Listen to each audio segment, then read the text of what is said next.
Welcome back to the Weekly Watch Report, where we talk about the things we watched this week. Weekly Watch Report on Monday, Weekly Watch Report on Monday, Weekly Watch Report on Monday, Weekly Watch Report on Monday. Yeah. Boom. Lots of good stuff. Lots of good stuff. Lots of good stuff this week. I'm going to start off by talking about the Bratz documentary on Hulu. I watched that too. The Brat Pack. Yep. We could discuss it. Yeah. Here's the thing.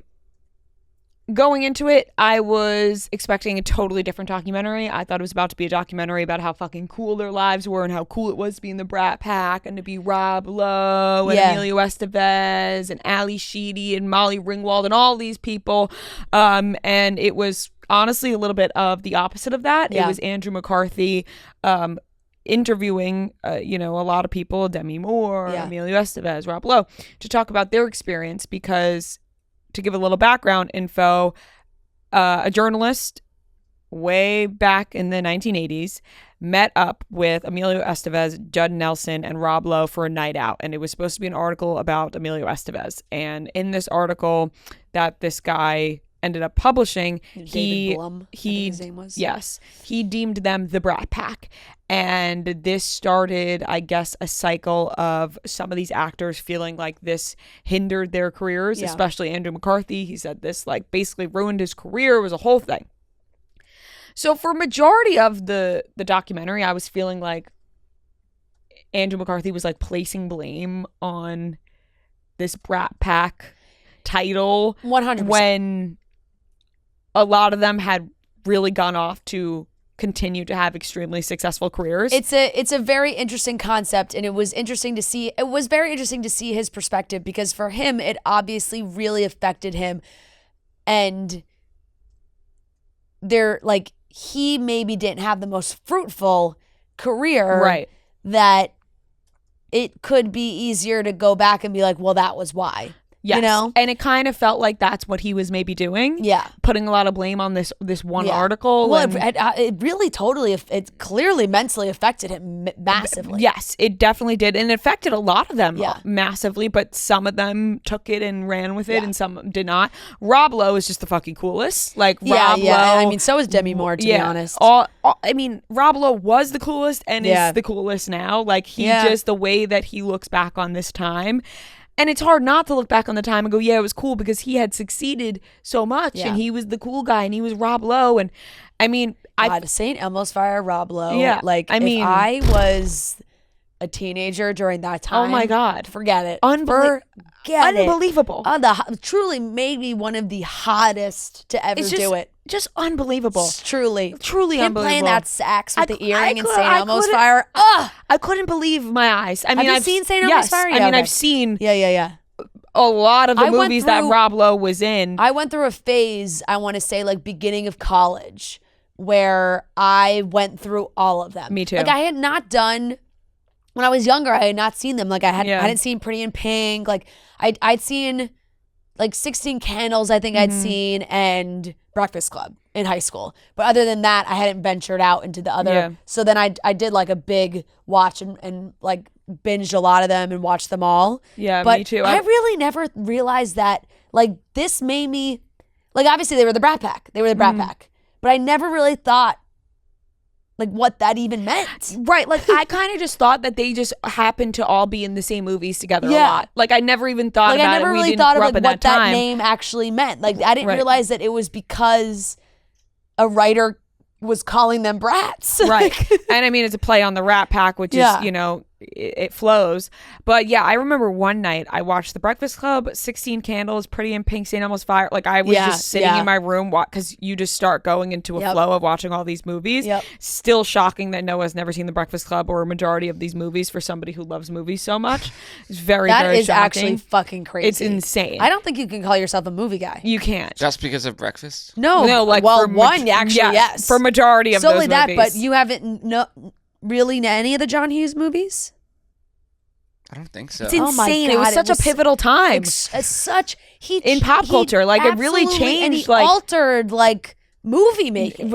Absolutely. For young adult, I mean, I saw Ferris Bueller, obviously. Yeah, but Great there's movie. I mean, you say obviously, but it's some might say seeing The Breakfast Club would be obviously. What do you think's more iconic? Breakfast Club. It's just the quintessential take on stereotypes of in high school. I mean, the Judd Nelson fist in the air. Yeah. Don't you? How about the way that they ended that? With I Judd? know. And I'm like, know. Okay, he clearly couldn't get him for an interview. No, he couldn't. But I was not surprised by that one at all. Like, Judd Nelson is not he's not in the public eye really anymore. No, and he never seemed like a friendly guy. I remember reading interviews and stuff about Molly Ringwald and him, and she fucking hated him at some points. Yeah. So it was just extremely interesting. Yeah. But as I'm watching this, I'm like, all right, Andrew McCarthy really struggled with this. Some of them did, some of them didn't. But at the end, when he meets with this fucking journalist, my God, I just was like, you know what?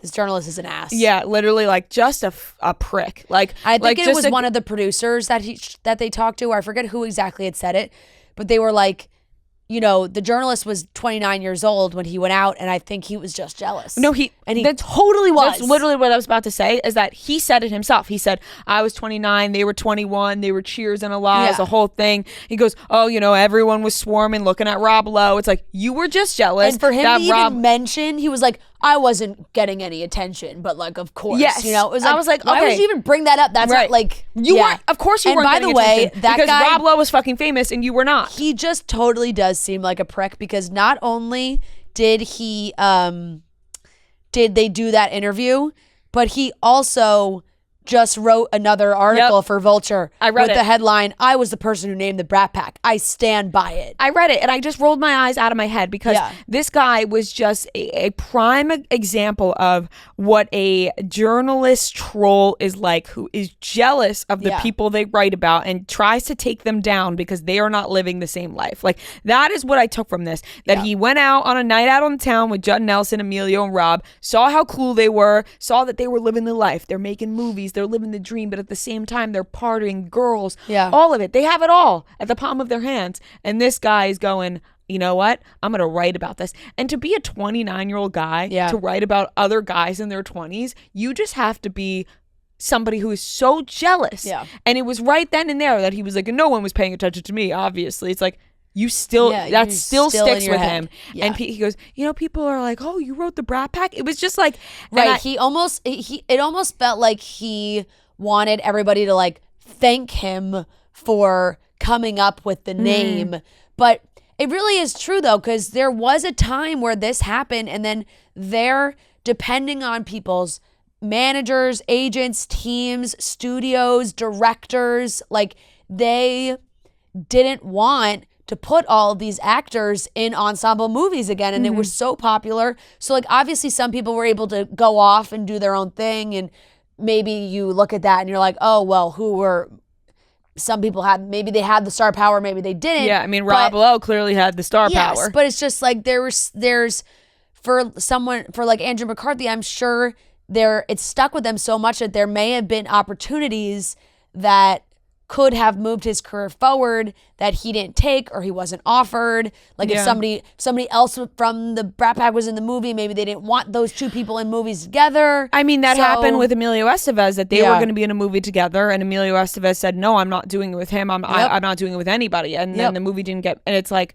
well, that fucking sucks, because that then, you know, set back his career. So I did understand his point of view, and I understood it more when he talked with the journalist, and he was going back and forth with the journalist, and he really does seem like a nice guy, Andrew McCarthy, and he seems like, you know, he maybe has spent his entire life kind of thinking about this, which made me feel really sorry for him, that there were others who thrived and like moved on, and he had kind of like, seems like been just going over and over in his head on what could have been or what couldn't have been due to this article. There totally could have been another world where that, like, and Demi had kind of said it, like, why did we take that as a bad thing, you know? Because it was like, but it's just the way and once again, journalists are just trying to be funny, like, whatever, and you can frame that article, you can talk about 3 young actors, night out, the attention, the drug, and you, like, there's a way you can frame that as a cool thing for sure, and not as much of like an entitled brat thing, because anytime, like, even if that happened today with, you know, say they do a huge profile on Barry, and like they do a night out, whatever, and then the guy ends the article with basically being like, yeah, he was an entitled brat. Like everyone that'd be such a turnoff. And so he's like, oh, brat? Like, was brat even like that bad? Like, it's like kind of. Like, yeah, you're calling them spoiled brats. You're calling them spoiled. Like, and then he basically said that their reaction proved that they were brats. Yeah, so it was bizarre to watch this guy. And I'm sure they were entitled, but that's how anybody in that spot, they were massive movie stars. Yeah. And they're out in public. Like, they're going to get attention. They're going to use it. They were 21. Yeah. It's not like they were 30 and they were like still absolutely like they were like rude. Right.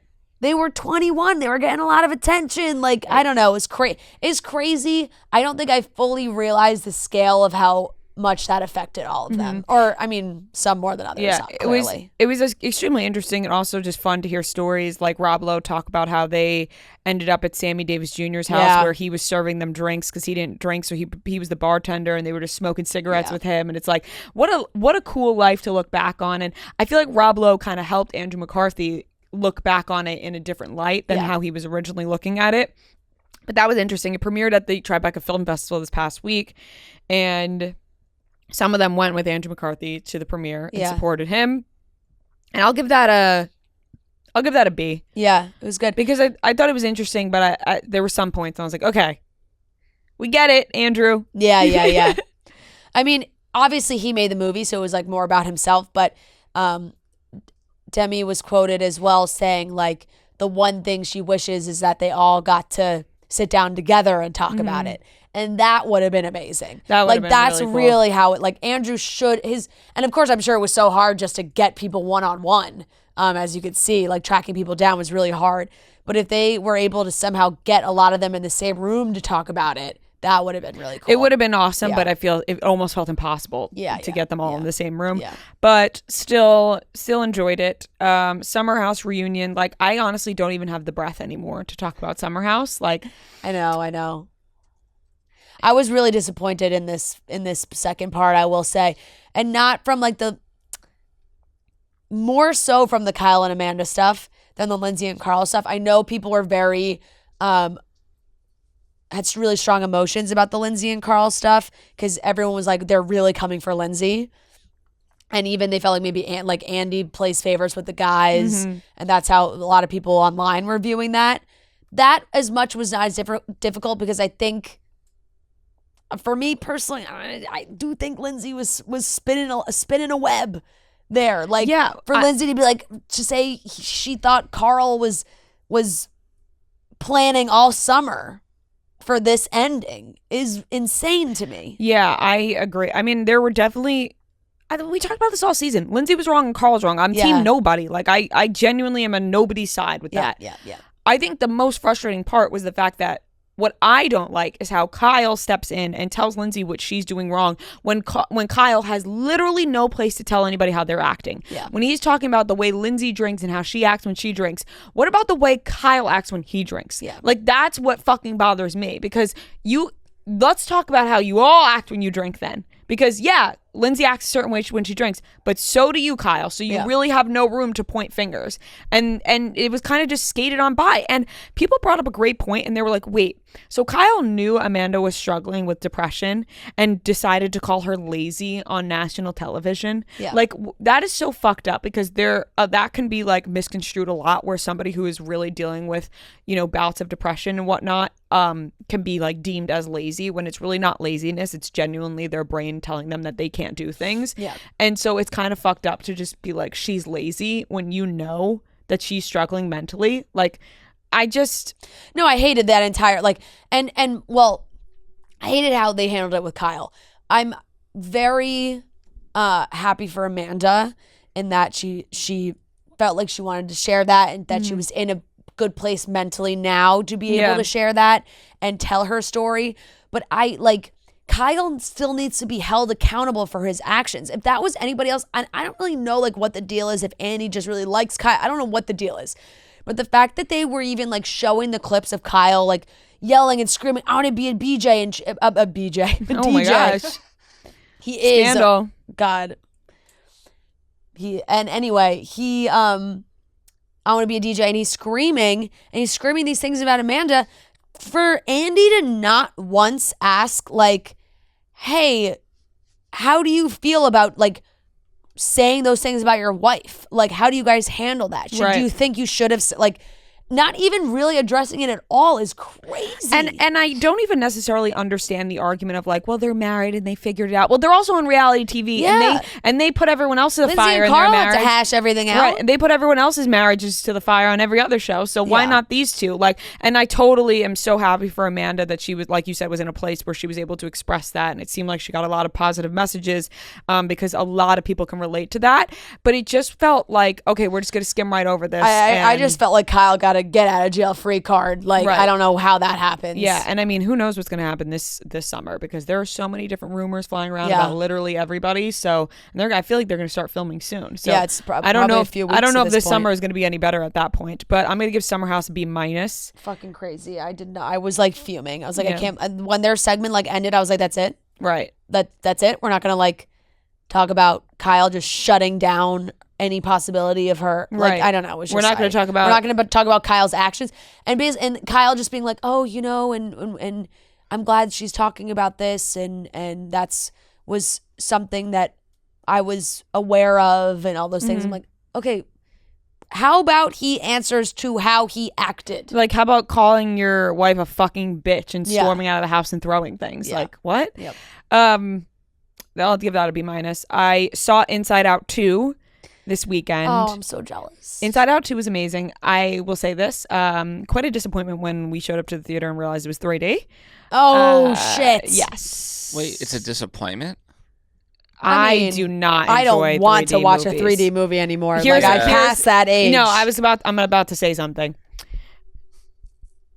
3D movies are cool up until a certain age. After a certain age, it's a headache. It's an absolute migraine nausea. waiting to happen. It's a lot of things. Vertigo. It's a lot of things, and it's not fun anymore. Yeah. 3D after a certain age, not when fun. When was the last time you saw a movie in 3D, Noah? Like, you're making a face. No. Like, I can't think of it. Yeah. My problem with 3D was I always like couldn't help myself but like I just wanted to see what it looked like. Yeah, exactly. That's super disorienting. Yeah. Yes. And 3D is not something that I go woohoo anymore. Yeah. When I was a kid, I loved 3D. I had no idea that they were even making Inside Out 2 in 3D. Let me tell you, this movie might have been cool. No, there was no reason. No, there's no reason for that to be in 3D. 0% of a reasoning why it should be in 3D.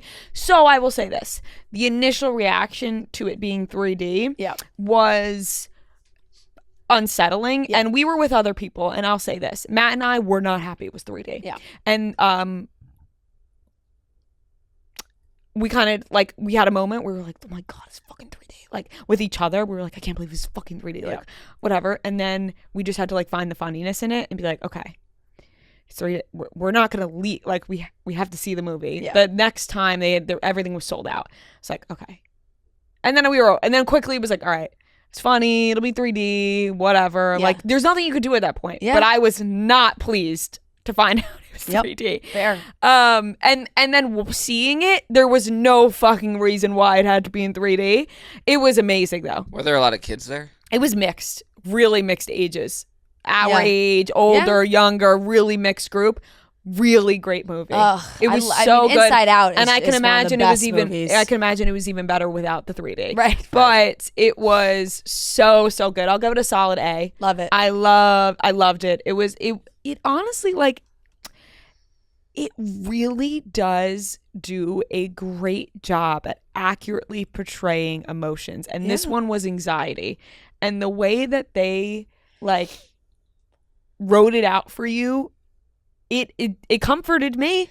I know, which comforted makes me so a lot. happy, because I feel like it can really help kids that deal with anxiety. It can really help them understand, because it plays out different scenarios and how anxiety can make your brain think of every bad scenario that's possible. The way that they do it, I mean, you have to watch, is incredible. Like how they really spell it out for you. Anxiety, no, it doesn't downplay it, Yeah. and they show her having an anxiety attack and or a panic attack, and it just did a really, I think, phenomenal job of trying to accurately portray what anxiety is to a younger viewer and also to an older viewer of just being like, man, we can all relate to this. Love it. Spelling out every horrible scenario that you could possibly think of, and then Joy stepping in and being like, no, let's give Riley good scenarios. But what if this happens? And what if that happens? Like, why can't you think of the good stuff instead of thinking of what if the bad stuff happens? So I really enjoyed it. I give Inside Out 2 a solid A.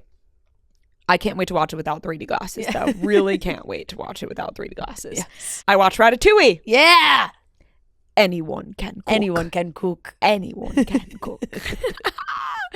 Oh my God, loved it. Yes. And I mean, yes. How can you not? How can you not? It's a fucking rat that cooks. Yes, exactly. It's a rat that has an exceptional sense of smell. Yep. His little nose moves. Oh my God. Like, I just wanted to take on his talents. Yep. Like the fact that he could sniff it out, smell it out, and just, he's a star. He is. And I loved it. I thought it was phenomenal. I thought I'm also going to give Ratatouille a solid A. Yep. It's a great movie. It was just so good. And I want to know if you agree with this. Fake food, like in Pixar movies, looks so fucking appetizing. Yes, it does. It looks so good. Yes, my mouth was watering for Ratatouille. I've never had it. When he slices the vegetables. No, it's just so clean cut. Yeah, it's like, oh my God, this is perfection. Did you ever play Cooking Mama on Wii when you were younger? No. Oh my God, fantastic game. I was obsessed with Cooking Mama. You can also, they have the iPhone game as well. Oh, okay. It was my favorite game to play on the Wii. Amazing. And it reminds me of like when you perfectly slice up and you sizzle and the whole thing. It's a cartoon. Yeah. So yeah, Ratatouille is an A. Love it. Anyone can cook. Anyone can cook. Amazing message, amazing story. Yep. And my sister was giving me shit actually because I posted Ratatouille on my story. Of course. Yeah. Because I want everyone to know that don't worry, I will be watching Ratatouille. Yep. And my sister writes back to me, LMAO, really? And I wrote back, I'm watching it for the podcast. Fran's upset I haven't seen it. She writes, ugh, really? Of all the movies, that's the one she's mad you've never seen? I said, LMAO, you know me and Fran love Disney. Why does this surprise you? And she goes, I love Disney too, but that movie isn't worth it. And I said, go kick rocks, Nicole. Right. And then I wrote, I'll let you know when I finish. And she wrote, Raya and the Last Dragon you should watch. That one is one of the best. I'm like, first of all, we have different tastes. Sometimes Raya and the Last Dragon doesn't get me going like a rat that can cook. Yeah. I think sometimes like she just wants to hate on anything we like. And she falls into sometimes more of the like cool. Yeah, too cool for school. Cool anime type cartoon. Yeah, like stuff. Raya and the Last Dragon. Yeah. Like I'm sure it's great, I've heard amazing things about that movie. But I'm not like it's not a rat that can cook. But you know, you don't have to knock down one to prop up another. Exactly. There is, and that is a saying that I love that I can't remember exactly, but you can light multiple candles. Yep. One doesn't have to be lit. You can light multiple candles. Yep. And I forget exactly how the saying goes, but you get what I'm saying. Yep. Ratatouille can be great, and so could Raya and the Last Dragon. They're light and shine at the same time. Yes. Why do we have to knock down Ratatouille? I know. No, you shouldn't, because Ratatouille is a fantastic movie. And you know what? And this goes back to her fucking never watching High School Musical just because I loved High School Musical. And because she's 6 years older, everything, she was like, I'm lame and she's cool. Because she likes Raya and the Last Dragon and we're watching Ratatouille. Yeah. Well, guess what? I fucking loved it. I guess it's a fantastic movie. I love that little Remy. And I love Linguini, but Linguini made me a little anxious. Yeah, but you know what I mean? It's like all over the place. Yeah, and that's why he needed Remy's help. Exactly. They're a dynamic duo. They are. And I freaking loved it. Yeah. Freaking loved it. I have to go on the ride now. Yes, you do. I do. It's a good ride. So that gets a solid A from me.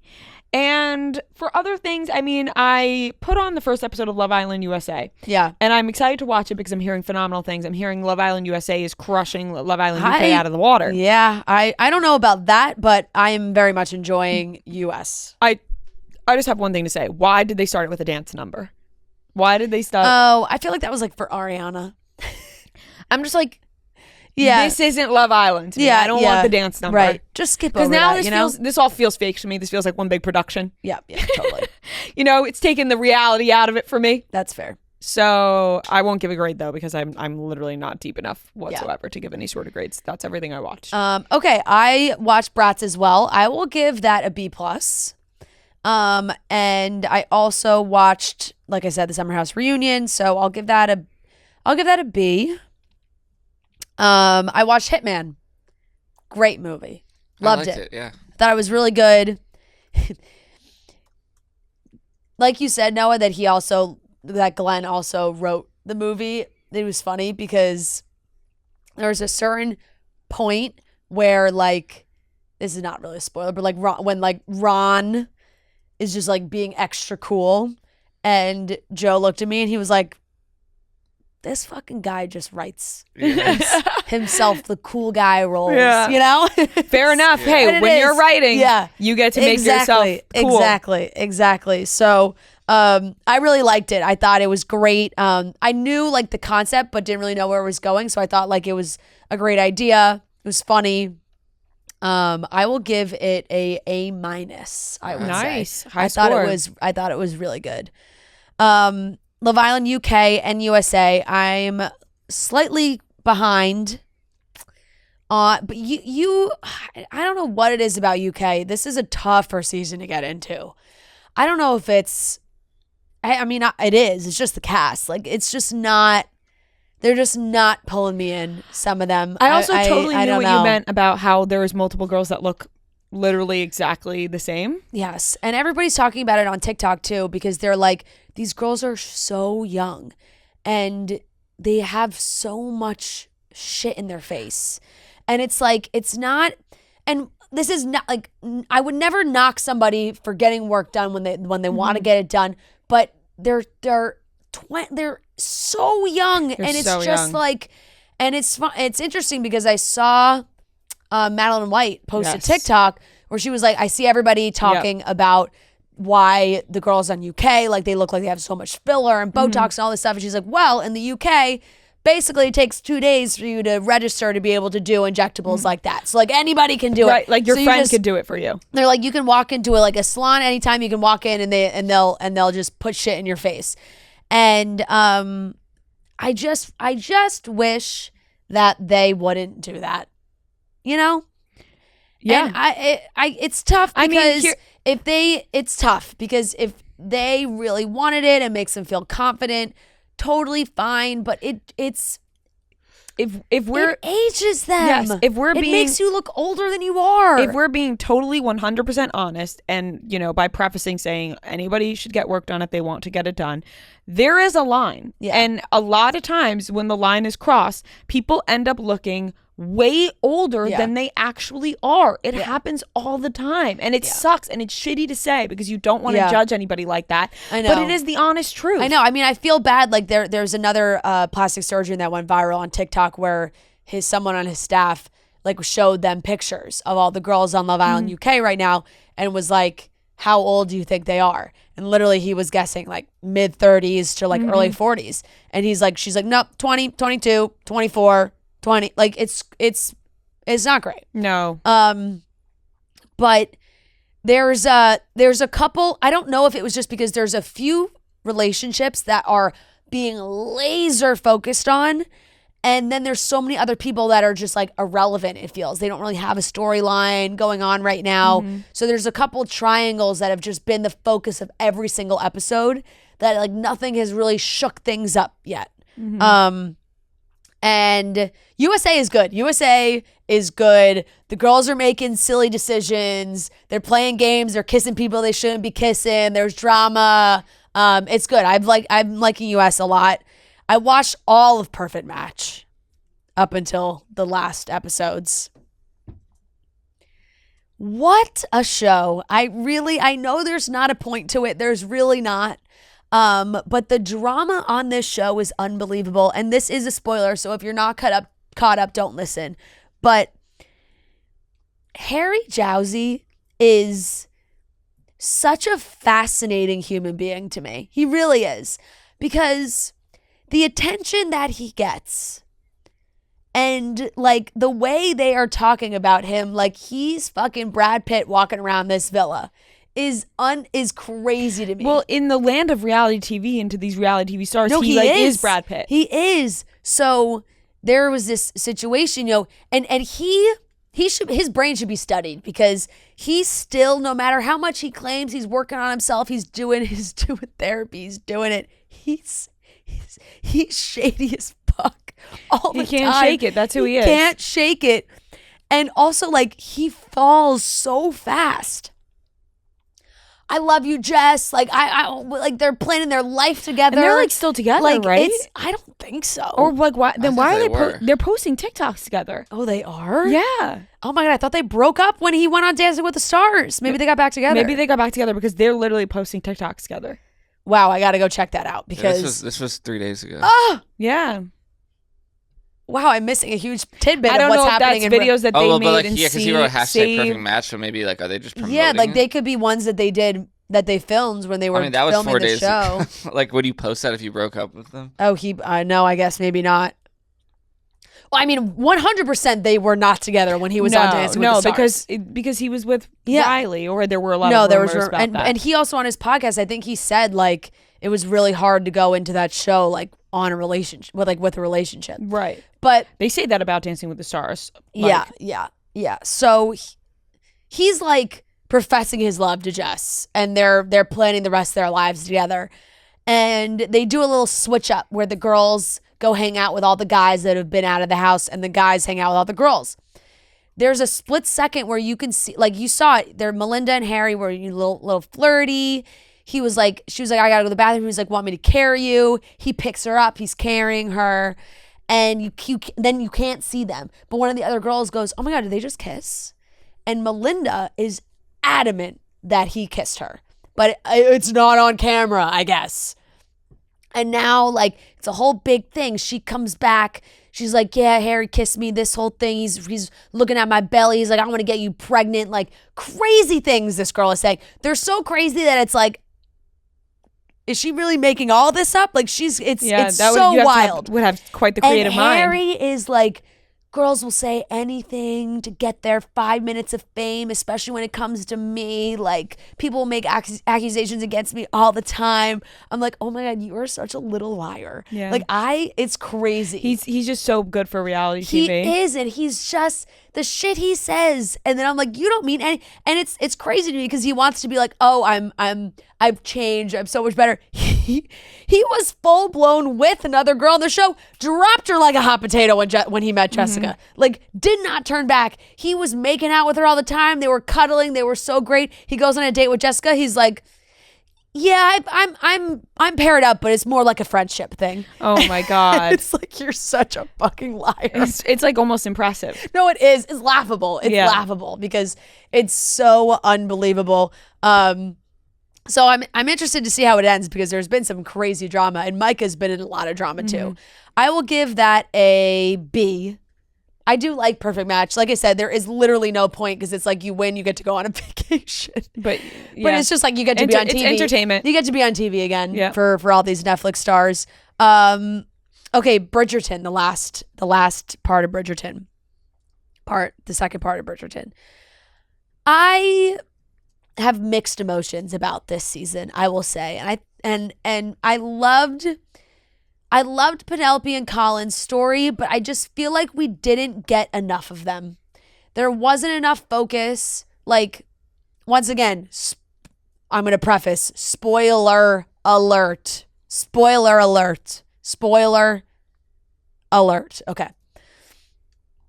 And I know you're not going to watch, so I don't feel bad saying this, but when Penelope's identity is revealed and Colin finds out, like, I thought there would be so much more dramatic, so much more working through it, all these things, like, and it just as Lady Wisdom. Yeah. And it's just it's so funny how I know what's going on without watching it. Totally. And it's just like I don't know, they kind of reconciled and it was okay. But I just felt like there wasn't enough time for them to really get the full, like, work out the It's kind of like when they find out Dan was Gossip Girl and it was like fine. Yeah. It was like, what? What do you mean he's been writing these stories about you this whole time? Yeah. I saw a lot of people complaining about like too many side plots this season. And there's always been side plots. The side plots just need to be worthwhile is the thing. Like previous seasons, they've been worthwhile. This season, I just felt like they weren't. They seemed kind of pointless. It was hard to follow. Like there wasn't a point to it. I have not read all the books, so I don't know. There's people out there that have read all the books and they're loyal to the books and they're pissed because they're changing a lot of things from the books. And like Benedict's whole side plot this entire season was just threesome. That was it. Sex cells? That was it. That was it. Threesome. And yes, like he's exploring his sexuality and all those things, and that's great, but there wasn't enough, like nobody's story, they didn't give anyone's story enough time to really give it enough substance, I felt.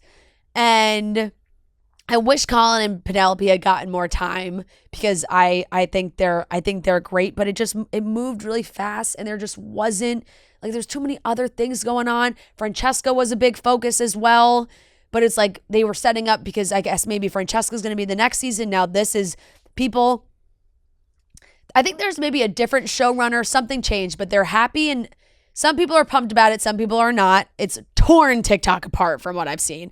And there's just people that are book loyalists and they want it to be how it is in the book. And when people take creative liberties for a show, they get upset. Now, are the creative liberties for the greater good? Maybe, but it still bothers people. Francesca's storyline is that I don't want to give too much away for obviously the next season, but she finds somebody and his name is Michael. And at the end of season 3, Francesca meets Michaela. So everyone's like, oh, wow. Okay. This is flipping this completely. Gotcha. And people have, strong opinions on that. So there are changing some things, which is which you're going to do when you're working with books. But I just felt like this season didn't have the juice. It wasn't organized properly, in my full opinion. So I'll give Bridgerton as a whole, and not to say I didn't watch it all in like one sitting. It had my attention fully, but looking back on it, I felt like they could have done it better. So I'm gonna give it like a B-. Okay, still good. Yeah, good score. Totally still good. And you have not read the books. I've only read the first one. So you don't have that strong of an opinion on them changing stuff because you're not like so totally attached to the books. I'm not totally attached to the characters because I never read the books. But for the people that love the books and want to see the story in the book on the big screen, it's going to be different. Yeah, that would be like any other book that you read. Yeah, exactly. Like if I loved a book and then they said, oh, we're making a movie out of this book, but we're changing this. Like you'd be like, well, wait, what? Yeah. So that's how I felt about Bridgerton, and that's everything I watched. All right, good watch week. Yeah, I watched it. I had a lot of free time this weekend. I feel like, but there was just good new stuff. Yeah, there there definitely was. I watched this Dakota Johnson movie called Am I Okay? I've seen a lot of people posting about on Max. How was it? Which I just looked it up again, and I thought it was 2024, but it was 2022, so it's been out. Oh, interesting. It's not like a new movie, but it was good. I can't say I've like seen a lot of movies with her that I like enjoy, but this one was good. Okay. It's definitely like a semi-serious movie. Yeah. But I thought she was very good in it. So I'll give it a B-. Okay. Dark Matter, still watching that. Very good. Probably my favorite show right now. Apple TV. Can I pause you for a second? Dakota Johnson, was she Girl on the Train or who played Girl on the Train? No, that was Rooney Mara. Okay. Yeah. I'll give Dark Matter a B. This week's, I'll give it a B. The Boys is back. You guys don't watch that, right? No. Let me tell you something. Good. I have tried to watch The Boys 3 times. 3 separate times over the course of like the last 3 years. Or like I've watched maybe to like episode 4 or 5. Yeah. And every time it just kind of like I just like forget about it. I remember I've done it multiple times. Yeah. Like I think I've watched the pilot episode like 4 times. I remember I also watched a couple of the episodes and I liked it, but then I never continued. I don't know what it was. Thing, yeah. And like every time I'd watch the pilot, I'd be like, that was good. And then I just like I just wouldn't keep going. It's good. Sometimes it's like that, you know? Yeah. This is the last season. It wasn't like amazing. I think it'll pick up hopefully. But I'll give like the first 3 a B+. It's just a fun show to watch. Good score. Presume Innocent, the new Jake Gyllenhaal show on Apple TV. How was that? I watched the first 2 episodes. Good. Nobody loves Apple TV more than Noah. Apple TV's got good shows. Yeah. They do. Yeah, I'll give it a B. It's Do you know like what it's about or? My parents were talking about it this weekend. They started watching it. Like a lawyer was murdered, and Jake Gyllenhaal is a lawyer as well, and he was having an affair with that lawyer, and then it was found out that she's like pregnant. But so people think that Jake Gyllenhaal murdered her, and it's him trying to prove himself to be innocent. But yeah, I'll give it a B. And also like he's just a great actor. So House of Dragon I watched last night, season 2. Yeah, it's back. 1. I didn't get to watch the premiere. I think I like wasn't fully paying attention. So I just have to preface it with that. Okay. Because it was boring in my eyes. Like I was just like, "What? Come on!" Like. Yeah, I mean, like, the beginning of a season, 1. though, I feel like it's always, especially with those shows. Yeah, I don't know. I also feel like I'm not that. I don't remember like what happened last season. I watched a recap and I'm like, I don't really even like know. I think a lot of people are joking about that online. Like I can tell you like one name of a character. Like neither could I. Like I can kind of like follow along, but like. I don't know. I'm not like connected to the characters like I was in Game of Thrones. I don't know why. But it's still like I'm hoping it'll pick up. But I'm gonna give this one like a C+. Okay. Yeah. It's fine. Yeah. That's it. Okie dokie. That's everything we watched this week. I'm excited to watch I'm excited for the second season. Yeah. I feel like with Game of Thrones, like, granted, this show will probably not go as many seasons as Game of Thrones did, but like. Game of Thrones, the first season into like it didn't really like hook me in until like the third season. They did do a great job with the marketing, I will say. Like, yeah, they did. Yeah. I went home this weekend. I went to Grand Central, and they had a giant, like bigger than this room, dragon head, just like in the middle of Grand Central. Yeah, it's cool. Yeah, they were kind of all over the city. That's really cool. Yeah, it's very cool. All right, that's everything we watched.